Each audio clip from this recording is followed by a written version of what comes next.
Hello everybody and welcome back to our Renegade playthrough of Mass Effect 2.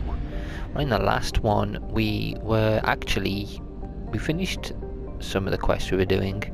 We've only got 2 DLCs, one for after the main story, one for just before we finish the main quest. And we also have a lot of planet scanning to do, which we've been doing. We've got all this system done. I actually enjoyed it more than I thought I would, because we're finding out a lot of lore. I don't know if I'm going to do it again today, because we haven't got much to do. Require Reaper, investigate Project Overlord is the next thing for us to do. I'm thinking, you know what, let's go and let's get to Ilium and we'll scan that area. We haven't actually done all the ones which we could have done, so we've actually done this section, but we haven't actually done any of the other planets. And we could have done it because we were in this system anyway. So we're going to Zelene first, refueled at the next ones. Okay, so this is the first planet we've got here. Gaelon. Gaelon is surrounded by an extensive ring system. The inner rings are composed of pulverized nano-manufactured carbon materials thought to be the remains of an Arfeni helium-free mining infrastructure.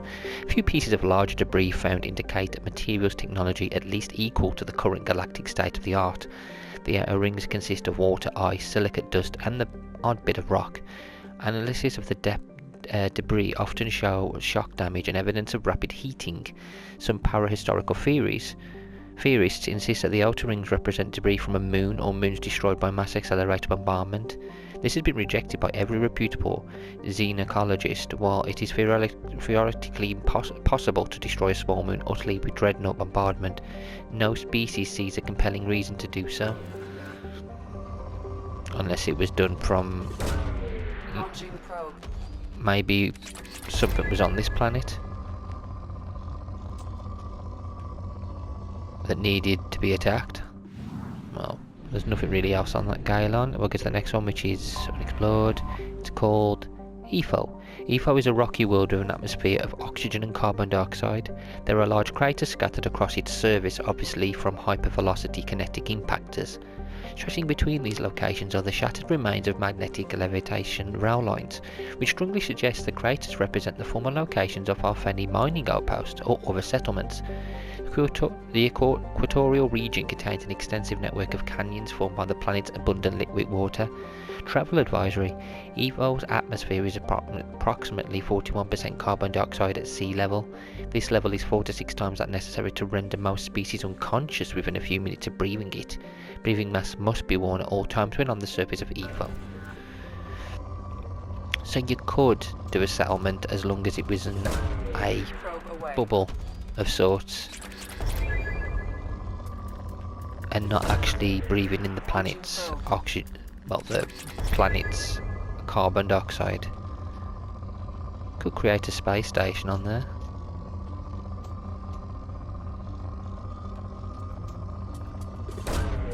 Probe away. Probe launched.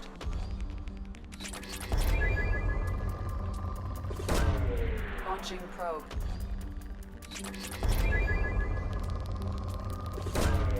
Launching probe.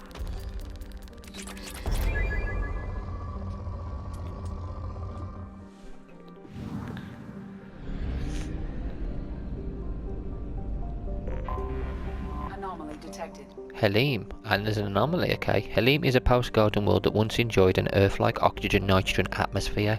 It is blessed with plentiful water but a generally cold climate and extreme seasonal shifts courtesy of a 38-degree axial tilt. Helene, or Helheim, is thought to be the homeworld of the Arfen, a spacefaring species which disappeared approximately 300,000 years ago.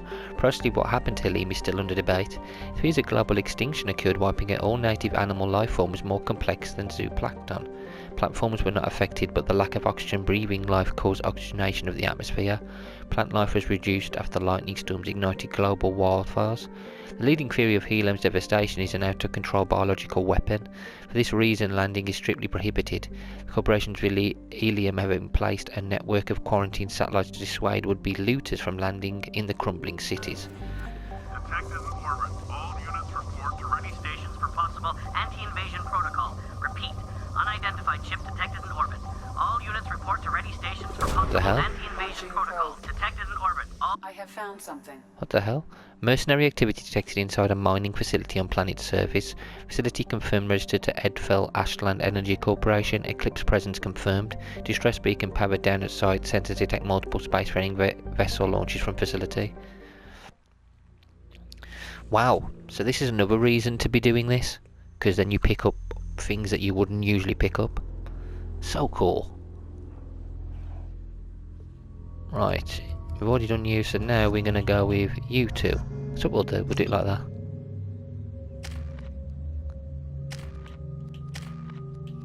Pull. What weapons you got? Katana, assault. Use the Geth one. Use that. Samara.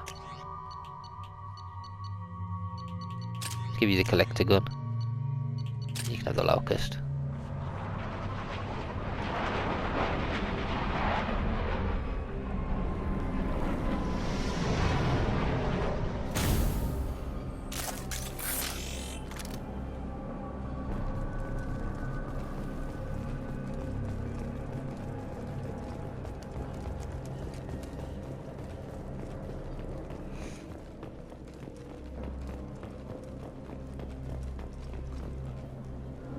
Let's have a look around.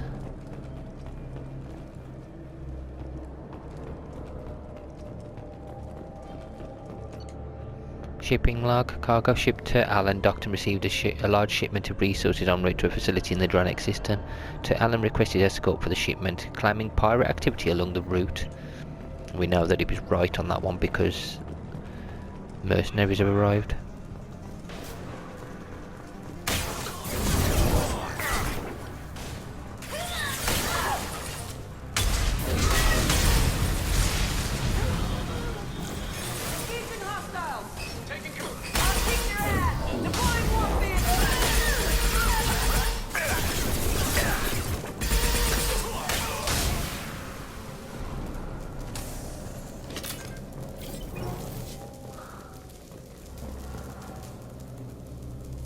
That's a bypass.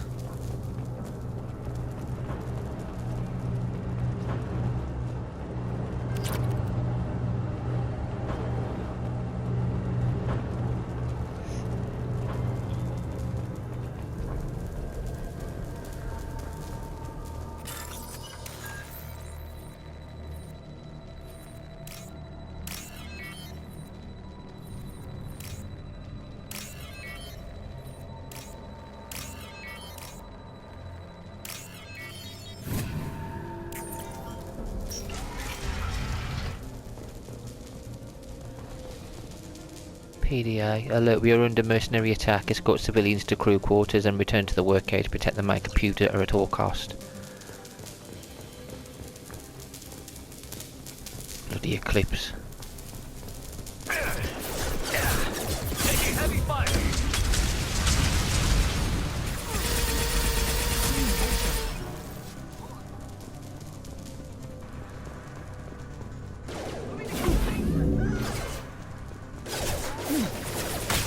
Have a grenade!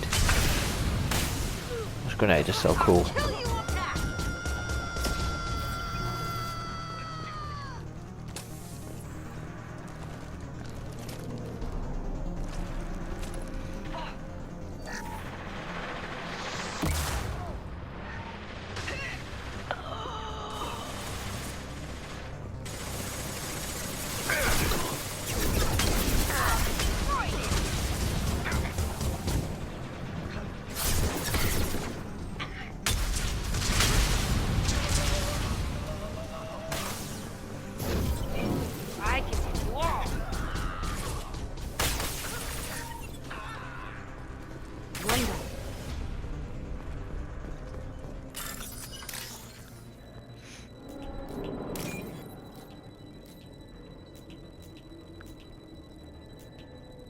Right.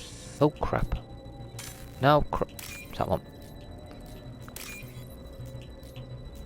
There we go. Got it. Okay, so we got this one. Cargo ship to Allen docked and received a large shipment. We already got that one. We got this one decrypting. Push run, go on. We're going to decrypt it. I'm going to be attacked.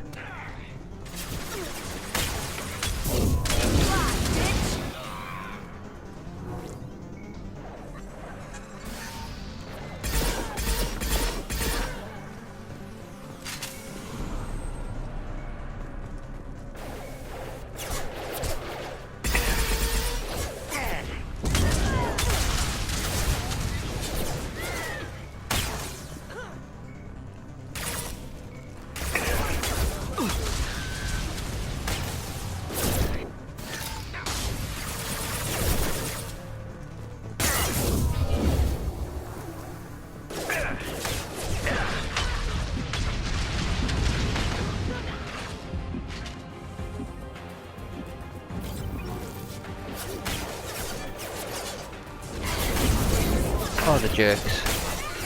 So many of them. Taking it so long to decrypt.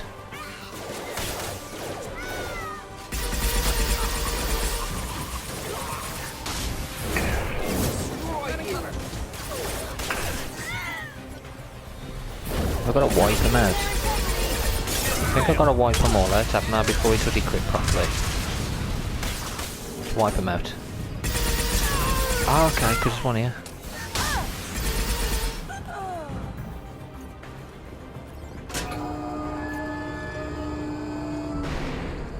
There we go. Decrypting complete. Okay, let's go and have a look at it. Everybody's dead as well now. Mainframe. Decrypted. The decryption data is incomplete. Further details are required to trace the Tyrannin's location. The data has been sent to Cerberus for further analysis. Okay.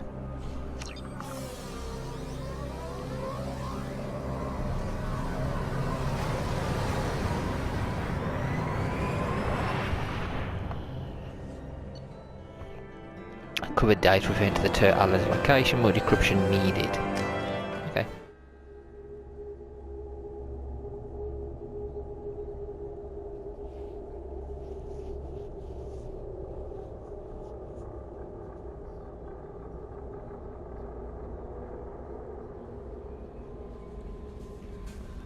No messages for you, Commander.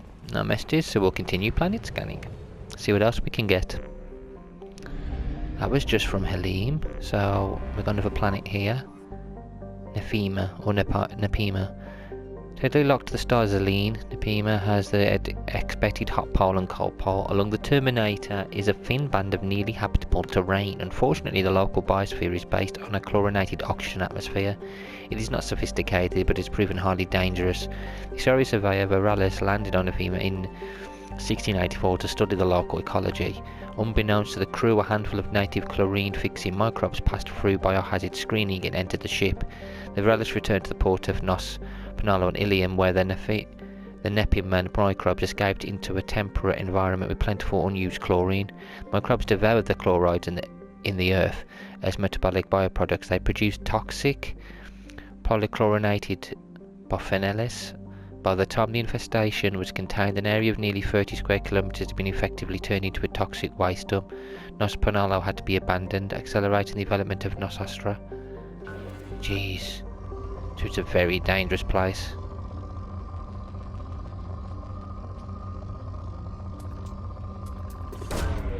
Launching probe. Launching probe.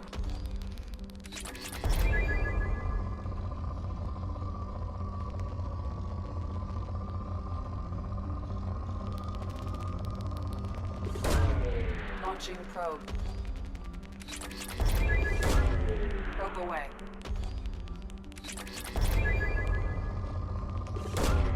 Probe launched.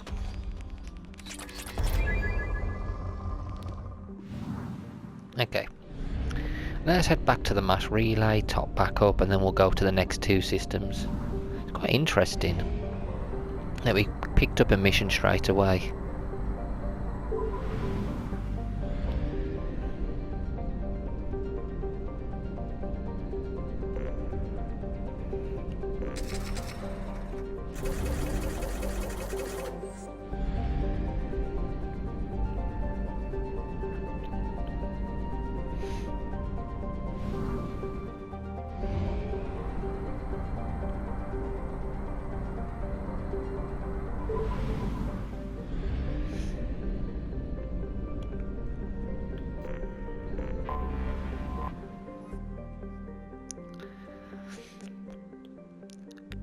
A common methane ammonium gas giant, Zetic is best known for the infamous Cal-4 camp established on the ice moon of Geesis. Cal-4 was a Blue Sun's hostile environment training facility run by a cadre of former Batarian Special Intervention Unit operators. In 2168, a cluster-wide scandal broke out when it was revealed that the mortality rate of recruits sent to the camp might be as high as 18%. Investigation by Osari authorities based on helium uncovered graves around the facility containing the remains of several hundred recruits dating back 2 decades.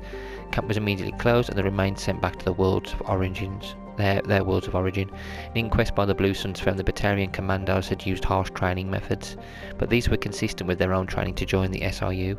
Batarians were exonerated through Cal-4, though Cal-4 was shut down, and they were reassigned to other units. As the Crescent Nebula is beyond the spirit of council law, no civil charges could be filed against the Blue Suns. Of course not. And that's probably why they did it here. They're not stupid. They know where they know they're not going to get. There are no places where they can get away with stuff like that, aren't they? Terrible. Right, next place. I have detected an anomaly. Here we go. Torif is broadly Earth-like with a fatal flaw. It has a relatively high amount of chlorine in its atmosphere. The reason for the greenish haze that becomes apparent when looking at the horizon. Chlorine has become a vital component in Torif's plant life as a defense mechanism against native herbivores. Many species evolve the ability to release clouds of toxic chlorine when disturbed. This gas is heavier than the atmospheric oxygen and tends to settle in low places. While avoidable, this has placed Torif near the bottom of the list for colonization. There are intermittent signals originating in the heart of a large chlorine swamp. They appear to be coded, though it is not impossible that they are garbled distress signals from a downed civilian ship. And that is exactly what we found, so we're gonna go and investigate. So cool. Can you believe we've actually picked up 2 quests on this one already? So happy. Scans have found something. Preliminary scans indicate a high-powered communications relay on the planet. Communications match known blood pack mercenary protocols. Concentration of Krogan and Vulture signals are massed inside what appears to be a mining operation. Life signs detected. Let's land.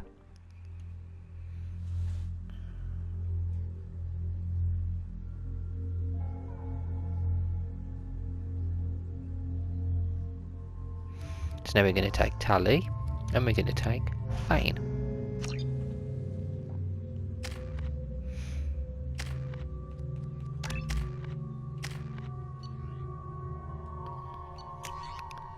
Shotgun.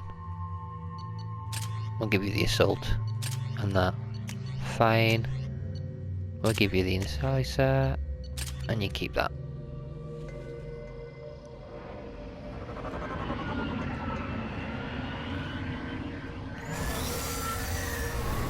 Oh no, it's Harvester. The fog on the planet's surface is interfering with your navigation. The nearby beacon towers may serve as a navigational contingency. Then I'll be using a drone.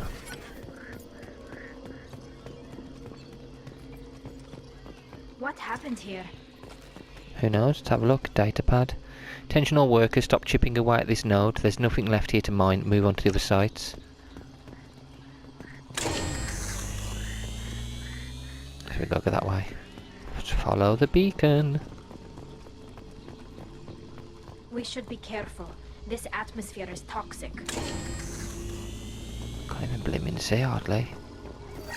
This is dangerous. That's why you have to follow the beacon. We've got trouble.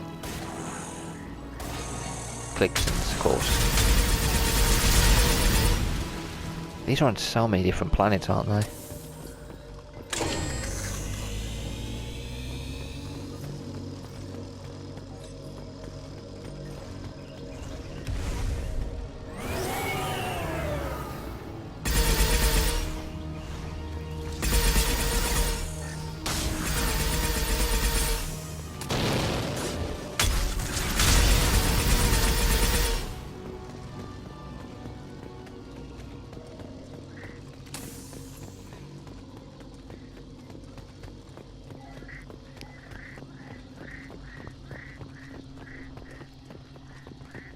You have to get to each beacon.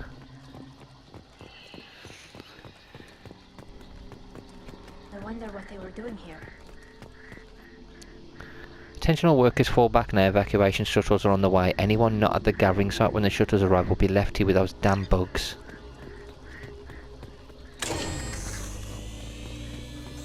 So the bugs took them out.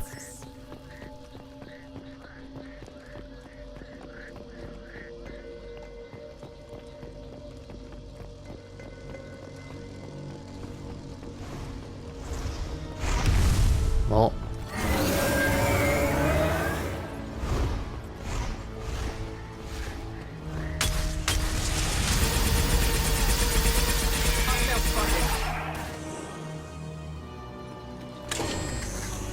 Next one.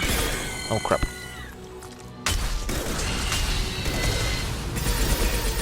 Damn bugs.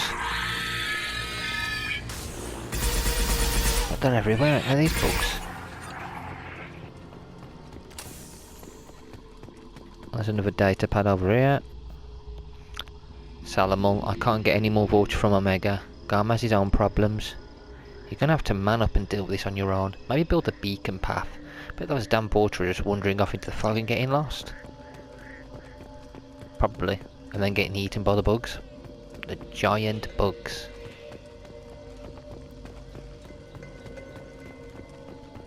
Raw material. We shall definitely take that. Thank you very much. And then it's obviously going to be this way. No, it's not. It's over here. No, I'm getting lost. This is dangerous.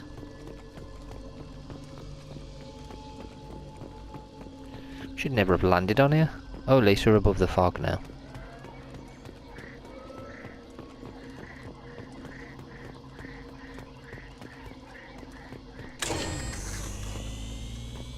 And we gotta go back into it. Oh, of course.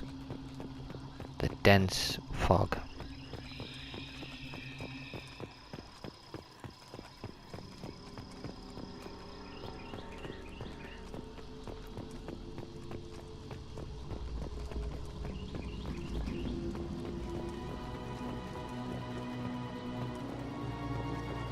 Oh crap.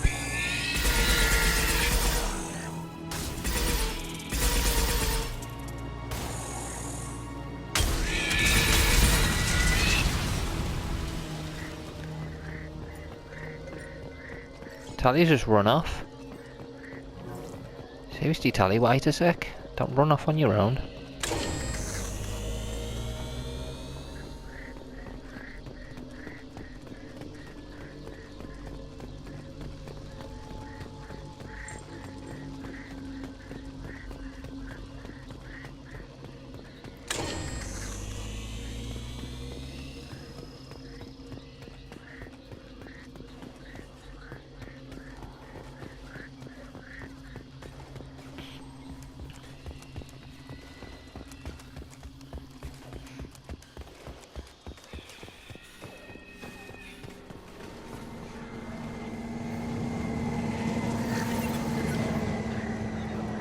Is that the last of the ships?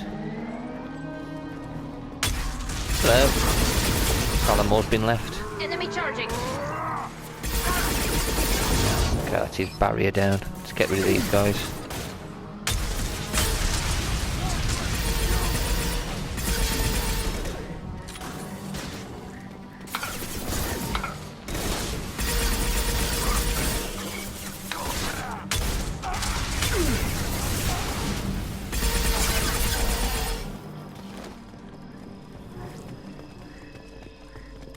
Bypass.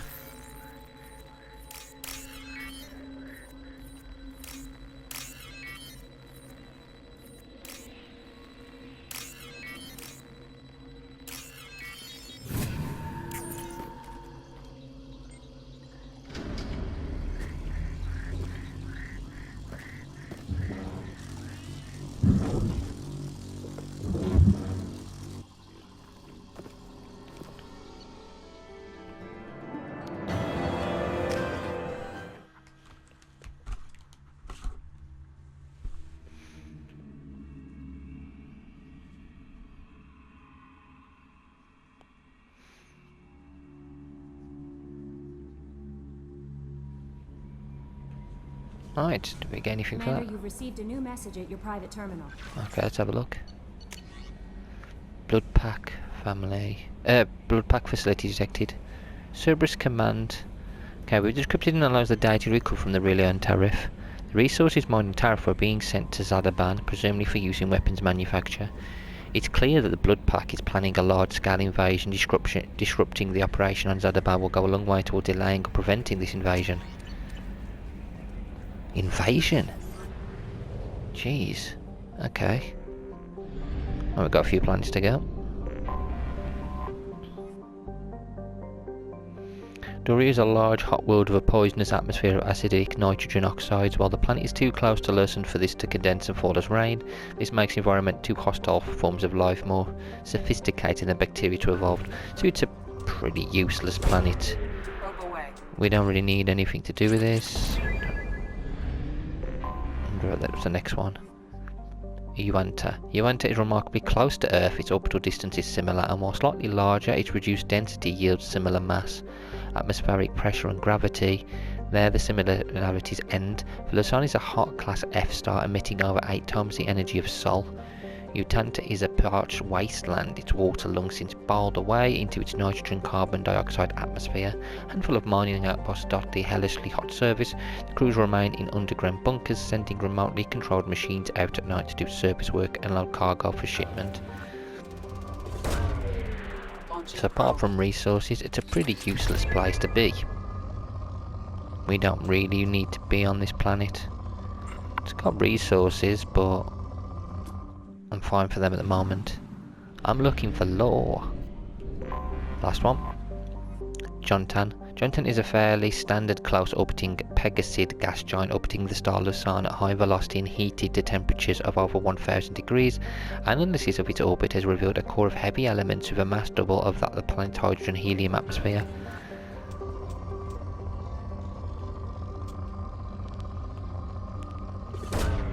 Probe launched. Launching probe. Okay, so now we've got Ondest. Ondest is the last one, I think, in this system. Yeah. So we got Ondest. I wonder if we'll get a mission on this one as well, because that'd be 3 missions in just this one system, which is pretty cool. I don't think we might. There's not many free planets. Masuf. Farthest from the dim red dwarf Ondest, the ice dwarf Masuf has attracted no interest beyond a cursory flyby automatic probe in 1874.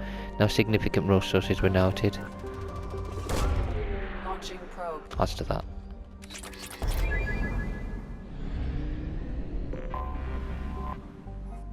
Zesmene, cold, dim and shrouded by a methane ammonia atmosphere. Zesmene has nevertheless attracted development by Asari mining concerns that service military industries. There are significant loads of valuable light metals present, including titanium and lithium. Titanium is the primarily material used in mass accelerator slugs, and lithium is used in the military grade droplet heat radiators used aboard warships. So it's rich. Probe launched. What's this one? Acaria. Though nearly the size of Earth, Acaria contains only 28% of its mass. It has a trace atmosphere of neon and molecular nitrogen, but the predominant carbon dioxide has long since frozen and fallen to the surface as frost. While Acaria has a core of heavy metals, the bulk of the planet's volume consists of water and ice. Several unique forms of long-chain carbon molecules have been recovered on the surface, pushed up beneath the ice by cryovolcanic processes. Acaria is a large rocky moon, compositely similar to Luna. It's good for resources, but not for life. Okay, so we've done this entire area, this entire system. So I'm happy with that. We did a couple of missions as well. I think we'll do Chachanka next, or we'll start Chachanka. So I'm thinking we'll do Chachanka. Right, let's get the fuel depot.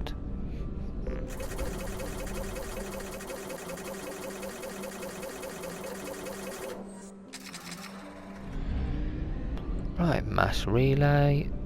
Let's go to the next system. I'll go to Chachanka because the Krogan DMZ, we haven't done that. And that's the only one really. Apart, actually no, it's not. It's not the only other one we haven't, that's got like an area we've been to which we haven't explored. There's a couple, I think. It's the last one left by an actual settlement. Okay, the smaller of Arloc's hydrogen helium gas giant maintains a small helium-free recovery infrastructure, although the depth of Ryam's gravity well makes it inefficient to export. Visitors to the Aralac system often top off their fuel tanks at Ryam stations. The Council Demilitarized Enforcement Mission maintains a token garrison to monitor any potential sale of fuel to known subversives and terrorists.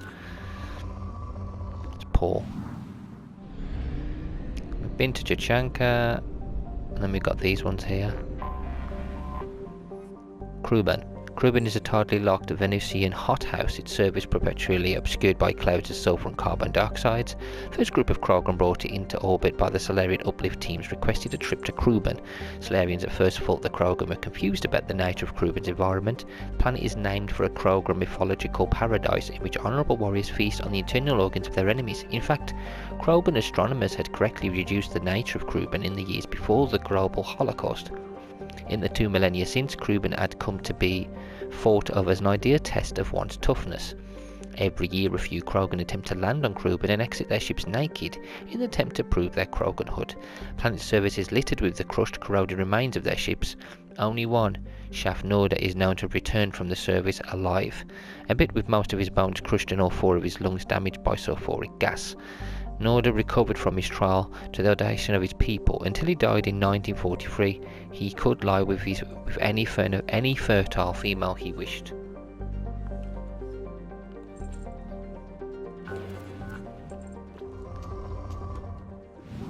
Yeah, I'm not going to bother dropping anything there. We've got one here. Cannon. One of Cannon's hemispheres contains an impact crater 700 kilometers in diameter. Dubbed the Renegade Basin, it was mined for light metals in the interbellum between the Rachni War and Krogan rebellions. Any obvious resource concentrates have long since been stripped. We got another planet. Oh, there's one over here. Okay. What's this one? Vol. Vol is a hydrogen helium gas giant named for an ancient Krogan deity that stood watch for enemies of his Paphian. The gas giant's moons are named after some of Vol's myriad eyes and ears. The only reason to visit the Vol system is scientific curiosity, which the Krogan lack. And we have one more place. We have one more place to look at. Where is it then? Is there one here? Oh, yep, okay, one right by the start. Dirac. Dirac is a small heat-blasted rock lost in the blinding glare of the star Aralac. It occasionally traps a trace atmosphere of gases blown in on Aralac's powerful solar wind, which inevitably blows the gases back out again. The planetoid has a few viable lodes of heavy metals, which were sporadically mined by the Krogan at the height of their power. In the closing years of the rebellions, the 5 clans working the planetoid fell to fighting over a particularly rich, dense deposit of iridium. All 5 clan warlords agreed to a crush, meeting at a neutral location to negotiate a truce. Unfortunately, all 5 arrived planning to betray their fellows. While the leaders and their seconds met, all their bases were destroyed by simultaneous hypervelocity cannon strikes. That is crazy. Left with only the food, water and the air in their hard suits, and with no way to call for rescue, the warlords apparently fought each other to the death. The survivors of the 5 Dirac clans on Chachanka still argue about which clan's warlord was the last one standing. Wow. Typical of the Krogan, fighting to the death. Crazy. Like, they could have just not bothered fighting over a planet which had nothing really. Like, there was no way they could live on it. The problem with the Krogan though, isn't it? All they do is fight. So Aralac is 100%. We got Dranek.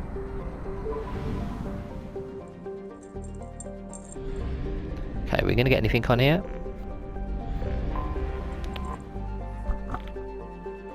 Once Raffler was a large ice dwarf with the statistics listed below. In the waning years of Krogan rebellions, it was shattered into fields of debris, by which is assumed to have been the test of an exotic weapon system. In the wake of the event, the planetoid was reduced to a relatively contained field of thousands of tiny moonlets rotating around one another, colliding and ricocheting. Blimey neck. The method used to destroy the planetoid has never been deduced. The Krogan clan who performed the experiment apparently all died in the event. Ships that have travelled to the edge of the event's light cone observed a moment of extreme gravitational lensing around Rothla immediately before its breakup, but no other clues. Popular extranet mean put forward by Sari author Delsay Orfisa insists that the Taurians are covered up the existence of a Krogan superbiotic breed that was genetically engineered within Rothla. The CDEM enforces quarantine around the Rothla field, citing cases of amateur investigators whose ship came to grief in the debris field. Wow. Okay, I'm not going to scan because it didn't say anything about there being anything on the planet. Sazgoth. Because at the moment, materials, I don't need them at the moment. Sazgoth is a small ice dwarf with an eccentric orbit. During perigee, portions of its icy surface sublimate into a thin atmosphere of nitrogen and carbon dioxide, which quickly freeze again as it recedes into the outer reaches of the Dranik system. Okay, and then we have two more. Door. Door is a conventional methane ammonia ice giant. It's the main fueling port in the Dranik Cluster Gateway system.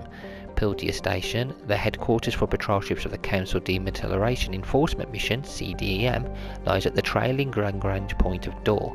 The CDEM logs all ships passing through the Krogan demilitarized zone and has the right to board and search them for contraband at any time and for any reason.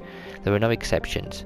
At points over the last 2 centuries, diplomatic incidents have been caused when the patrol frigates board an Asari hospital ship, a Batarian diplomatic courier, and privately owned human tramp freighters.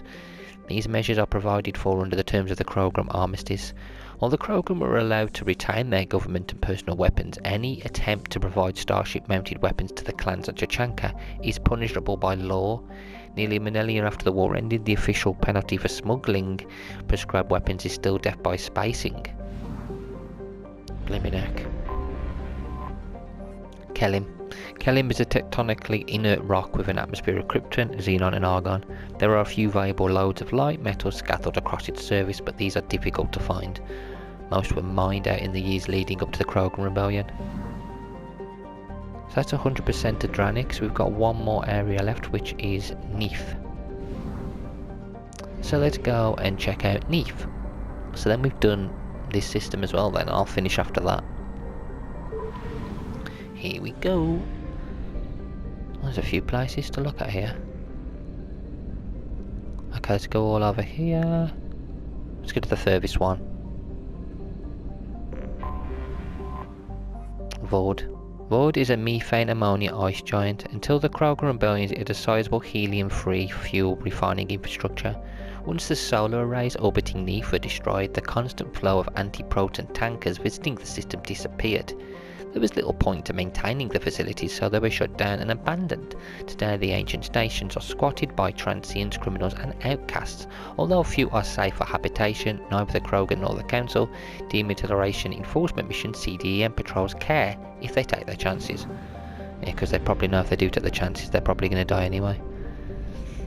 And then we got... oh, the one's over there, isn't it? So there's only 3 on this one. Tula. Tula's methane ammonia atmosphere traps the blistering heat of Neef, driving dayside temperatures up to over 1,000 degrees. While some loads of useful metals are present, the planet's incredible heat makes mining impractical. Yeah, no point. And this one's probably just going to be a barren rock. Manton. The Class B giant Neef was once the most strategically viable system within Krogan territory. Though far too hot for habitable planets, Neef emits thousands of times the energy of a main sequence star like Earth's Sol. With help from Solarian uplift teams, the Krogan constructed a chain of solar power collector stations in orbit around Neef. These vast arrays beamed power to particle accelerators on the surface of Manton, which manufactured anti-proton fuel for warship thrusters in the Krogan rebellions. Spectre agents managed to get a virus into the computers of the solar power arrays. Every 5th array suddenly applied braking thrusters. The arrays behind them piled up and were all reduced to wreckage. This has since dispersed into a relatively stable ring system. Wow. The Krogan never had the resources to rebuild the solar arrays, depriving them of their fleet's main fuel supply for the remainder of the war. Particle accelerators still exist on Manton, but have not been used in thousands of years. Blimey neck. It's one way to stop them from fighting, take out their resources so they can't actually refuel and do anything. Well, we heard what the Krogan were doing. They were using their ships and they were flying asteroids into planets. Not a species you'd want to mess with. So we've got quite a few systems. Omega's 100%. Okay, the next, it says destroy Blood Pack base. We've got something for us to do in the next video, which we will do. So yeah, in the next video we're going to destroy that base and then we'll go and search the system. So everyone, thank you all for watching, and until next time, take care.